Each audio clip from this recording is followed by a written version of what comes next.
গ্রামে মৃত্তিকা নামে এক মেয়ে বাস করত। তার বাড়িতে ছিল তার সৎ মা, বাবা আর সৎ বোন। তার বাবা যতক্ষণ বাইরে থাকতো, তার সৎ মার সৎ বোন তার উপর অত্যাচার করত। বাড়ির সব কাজ তারা ওকে দিয়েই করাতো।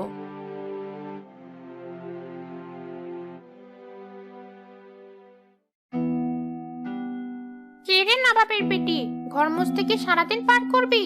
বাকি কাজগুলো কে করবে শুনি? এই তো মা, আমি করে দিচ্ছি। এমন সময় মৃত্তিকার সৎ বোন জুতা পরে ঘরে প্রবেশ করলো। আরে আরে, করছো কি? আমি মাত্রই ঘরটা মুছেছি, দয়া করে জুতাটা খুলে এসো। তোর এত বড় সাহস, তুই আমায় হুকুম করিস? মা, তুমি দেখেছো ওর কত বড় সাহস? তোর এত বড় সাহস, তুই আমার মেয়েকে হুকুম করিস? আমি তো হুকুম করিনি মা, শুধু বলেছি জুতোটা খুলে আসতে। আবার মুখে মুখে কথা। আন্নাকালী মৃত্তিকাকে মারতে লাগলো। আহ, ছাড়ো মা, আমার যে লাগছে।